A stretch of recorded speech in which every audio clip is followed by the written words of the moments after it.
Isabelle Quenin.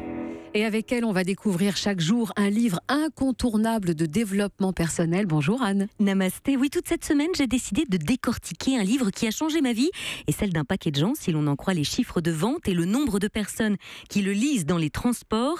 Un peu comme une bonne copine qui aurait rencontré l'amour et qui souhaiterait que toutes ses copines célibes rencontrent quelqu'un.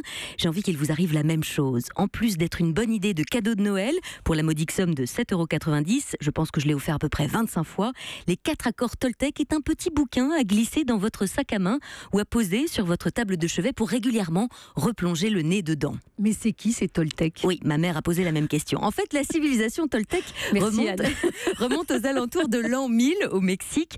Et d'après les scientifiques, ça aurait été une civilisation d'artistes, de bâtisseurs qui croyaient en une force vitale qui animait les êtres vivants.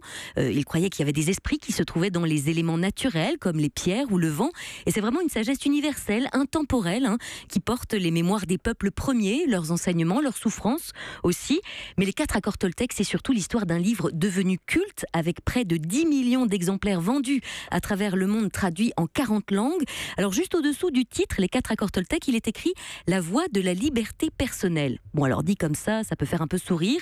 Enfin, ça réveille surtout le cynisme de ceux qui restent coincés dans leur prison intérieure et qui ont jeté l'éponge depuis bien longtemps, qui pour éviter de se regarder en face préfèrent critiquer tous ceux qui se bougent et tentent de faire quelque chose de leur vie.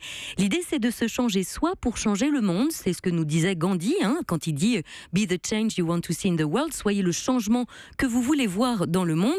Ça n'est toujours pas la faute des autres à cet endroit-là. Et pour retrouver donc notre intégrité, notre estime personnelle, notre paix, notre responsabilité dans nos actes, Don Miguel Ruiz, l'auteur, nous propose donc ces 5 préceptes.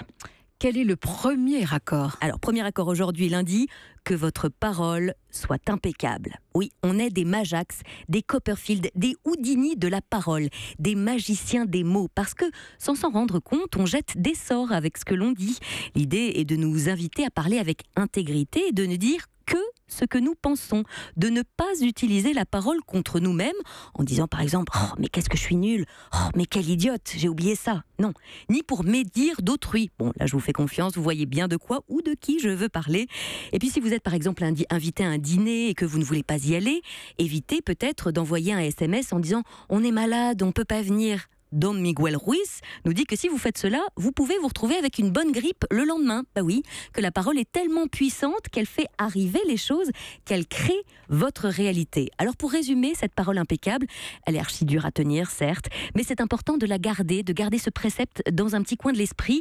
Alors on va essayer de parler avec intégrité, de dire ce que l'on pense avec simplicité, en ayant conscience que nous sommes uniques. Si, on va essayer de bannir les phrases dévalorisantes pour nous ou pour les autres. On va essayer d'utiliser par la parole contre nous-mêmes, ni pour médire d'autrui, et puis utiliser la puissance de la parole au service de la vérité, et puis de l'amour tant qu'à faire. Moi je vais commencer tout de suite. Merci Anne. Europe.